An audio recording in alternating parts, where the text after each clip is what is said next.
আসসালামু আলাইকুম সবাইকে। আশা করি সবাই ভালো আছেন, সুস্থ আছেন। আজকে খুবই গুরুত্বপূর্ণ একটা বিষয় আলোচনা করব। ইতিমধ্যে আপনারা ভিডিও থাম্বনেল বক্সে দেখতে পেয়েছেন আমাদের আলোচনার বিষয়টি। আশা করি পুরো বিষয়টি বুঝতে হলে আপনারা পুরো ভিডিওটি দেখবেন। এবং আজকের ভিডিওটি তৈরি মূলত হচ্ছে আপনাদের কমেন্ট বক্সের কমেন্টগুলো থেকে। আপনারা প্রতিনিয়ত কমেন্ট করে যাচ্ছেন দেশ এবং দেশের বাইরে থেকে। আপনারা কমেন্ট করেছেন ইসলামী ব্যাংকের বর্তমান যে অস্থিরতা সেই বিষয়টি নিয়ে আপনারা জানতে চেয়েছেন। আমরা পুরো বিষয়টি আলোচনা করব এবং এই আলোচনাটু আমরা কিন্তু মূলত বিভিন্ন নিউজ পোর্টাল থেকে কালেকশন করে আপনাদেরকে বিস্তারিত বলার চেষ্টা করব। আশা করি পুরো বিষয়টি দেখবেন এবং আমাদের চ্যানেলটিকে সাবস্ক্রাইব করবেন। ওকে, চলে যাচ্ছি আজকের মূল বিষয়টি। আমাদের মূল বিষয় হচ্ছে যে বর্তমানে আজকে যেহেতু 3 জুন আমরা ভিডিওটি তৈরি করেছি, এই সর্বশেষ আপডেট অনুযায়ী বর্তমানে ইসলামী ব্যাংকের যে নেতৃত্বের জায়গা থেকে যে অস্থিরতা তৈরি হয়েছে সেই বিষয়টি আপনারা আজকে এই চ্যানেলটির মাধ্যমে জানতে পারবেন। ওকে, নেতৃত্বের যে তীব্র অস্থিরতা ইসলামী ব্যাংক বাংলাদেশ পেয়েছে সেটা আমরা একটু যদি দেখি। 24শে মে রাতে বাংলাদেশ ব্যাংক সাবেক ডেপুটি গভর্নর মোহাম্মদ খুরশিদ আলমকে ইসলামী ব্যাংকের নতুন চেয়ারম্যান হিসেবে নিয়োগ দেয়।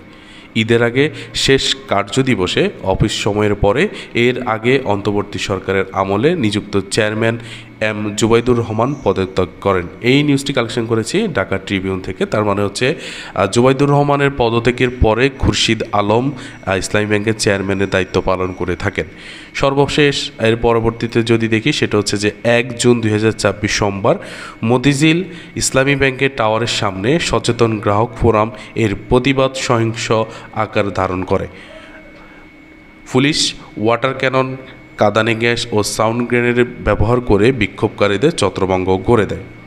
এর পরবর্তীতে 2 জুন মঙ্গলবার যদি দেখি, 2 জুন মঙ্গলবার বিক্ষোভ অব্যাহত থাকে। বিক্ষোভকারীরা নতুন চেয়ারম্যান খুরশিদ আলমের পদত্যাগের পাশাপাশি বাংলাদেশ ব্যাংকের গভর্নর মুস্তাকুর রহমানেরও পদত্যাগ দাবি করেন। তার মানে 2 জুন এই ঘটনাটি ঘটে। 3 জুন আজ ইসলামী ব্যাংকের নতুন চেয়ারম্যান পদত্যাগ দাবিতে মানববন্ধন অনুষ্ঠিত হচ্ছে। এটাও কিন্তু আজকে সর্বশেষ আপডেট। এবং বিক্ষোভকারীরা অভিযোগ করছে খুরশিদ আলম বিতর্কিত এস আলম গ্রুপের সাথে সংশ্লিষ্ট এবং তার নিয়োগ ব্যাংকটিকে আবার লুটেরা গোষ্ঠীর নিয়ন্ত্রণে নিয়ে যাওয়ার চেষ্টা করছে। এটা হচ্ছে যারা ইসলামী ব্যাংকের সামনে বিক্ষোভকারী বা বিক্ষোভে অবস্থান করেছেন তাদের অভিমত হচ্ছে যে খুরশিদ আলম এস আলম গ্রুপের সাথে সংশ্লিষ্ট।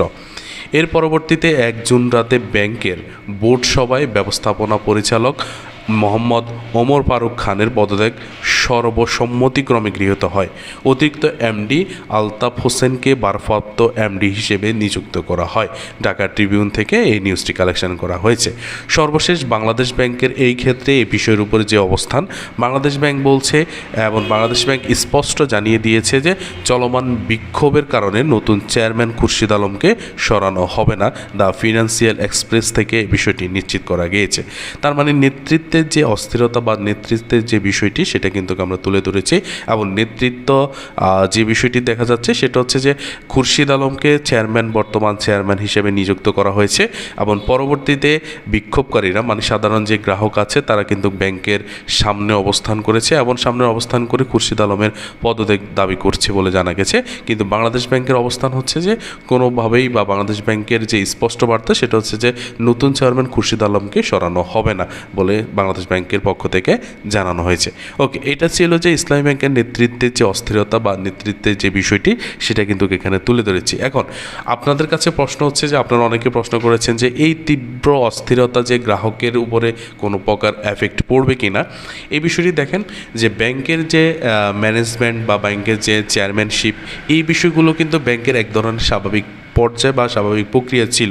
বিগত সময়ে যে চেয়ারম্যান নির্বাচন করা হতো বা নির্বাচিত চেয়ারম্যান কিন্তু কোনো এক মেয়াদকাল পর্যন্ত থাকতেন বা ব্যবস্থাপনা পরিচালক ঠিক একইভাবে কিন্তু এটা কিন্তু মূলত ব্যাংকের যে স্বাভাবিক একটা প্রক্রিয়া সেটা স্বাভাবিক প্রক্রিয়ার মধ্যে ছিল।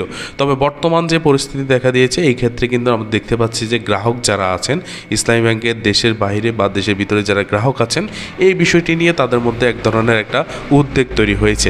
তাই অবশ্যই আপনারা জানতে চান যে বর্তমানে ইসলামী ব্যাংকে টাকা জমা রাখা বা এফডিআর এর ক্ষেত্রে কোনো প্রকার কোনো সমস্যা হবে কিনা এই বিষয়টি আমরা একটু আপনাদেরকে শর্টকাট একটু বুঝিয়ে দিচ্ছি নিচে। তো টাকা রাখা বা এফডিআর যেহেতু আপনাদের সবারই অনেক কষ্টের টাকা, সে বিষয়টি নিয়ে আমরা যদি একটু বলি যে টাকা রাখা বা এফডিআর করা কতটা নিরাপদ এই মুহূর্তে ইসলামী ব্যাংকে। তো প্রথম পয়েন্টে যদি আমরা দেখি, সাধারণ ও ছোট আমানতকারীদের জন্য ইসলামী ব্যাংক বর্তমানে কিন্তু সম্পূর্ণ নিরাপদ অবস্থান করছে। ধরুন আপনি যদি সাধারণ সঞ্চয় হিসাব বা মুদারাবা সেভিংস অ্যাকাউন্ট বা ছোট অঙ্কের টাকা লেনদেন করেন, তবে ভয়ের কিছু নেই। বাংলাদেশ ব্যাংকের আমানত সুরক্ষা আইন অনুযায়ী যে কোনো ব্যাংকের সাধারণ গ্রাহকদের একটি নির্দিষ্ট সীমা পর্যন্ত আমানত আইনগতভাবে সুরক্ষিত থাকে।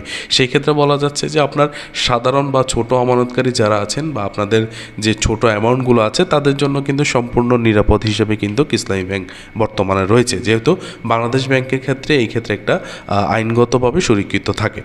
2 নম্বর হচ্ছে যে বড় অঙ্কের যারা এফডিআর বা বিনিয়োগের প্রকল্প করছেন, বড় অঙ্কের দীর্ঘমেয়াদী এফডিআর ক্ষেত্রে এটা হচ্ছে যে একটু বিকল্প আপনি যদি চিন্তা করতে পারেন, সেটা হচ্ছে একটা আমাদের ব্যক্তিগত পরামর্শ থেকে যদি বলি, আপনি চাইলে আপনার ফান্ডটি কয়েকটি ভাগ করে ইসলামী ব্যাংকের পাশাপাশি, শুধুমাত্র যে ইসলামী ব্যাংক ছাড়ায় বাদ দিয়ে দিবেন এরকম না, ইসলামী ব্যাংকের পাশাপাশি দেশের তুলনামূলকভাবে যে বর্তমানে শক্তিশালী ও প্রথম সারির অন্যান্য যে বেসরকারি ব্যাংক বা সরকারি বন্ড আছে সেগুলোতে কিন্তু আপনি বিনিয়োগ করতে পারেন। এই ক্ষেত্রে কিন্তু আপনার কিন্তু ঝুঁকিটা রয়েছে সেটা কিন্তু অনেকটাই কমে আসবে। আমরা বলছি না যে ইসলামী ব্যাংকে আপনি এফডিআর করবেন না, বর্তমানে এই বিষয়টি নয়।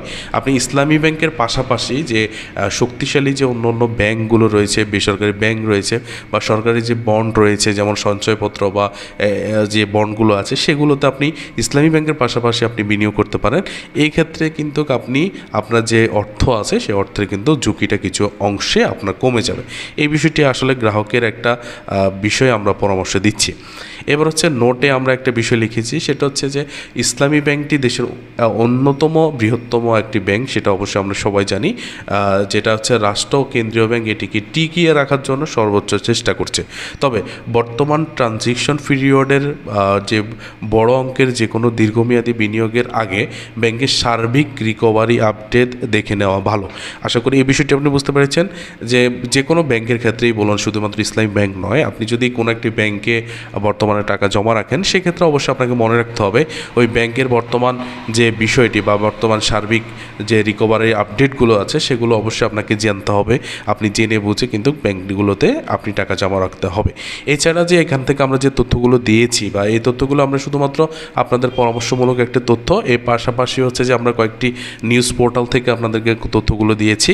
এর বাইরে আপনাকে অবশ্যই একজন যে ফিনান্সিয়াল যিনি রয়েছেন, অ্যানালাইসিস রয়েছেন বা বিশেষজ্ঞরা আছেন, তাদের সাথে আপনারা পরামর্শ করতে পারেন বা বিভিন্ন নিউজ মিডিয়াগুলোতে আপনারা বিশেষজ্ঞর পরামর্শ দিয়ে থাকে, সেই বিশেষজ্ঞ পরামর্শ অনুযায়ী আপনারা কাজ করবেন। এই ছিল বিস্তারিত। এর বাইরে যদি কোনো প্রশ্ন থাকে আপনাদের অবশ্যই কমেন্ট বক্সে করবেন, আমাদের চেষ্টা করবো যে সেগুলোর উত্তর দেওয়ার জন্য। আজকের মতো বিদায় নিচ্ছি, দেখা হচ্ছে পরবর্তী কোনো ভিডিওতে। সে পর্যন্ত সবাই ভালো থাকবেন, সুস্থ থাকবেন। আসসালামু আলাইকুম ওয়া রাহমাতুল্লাহ।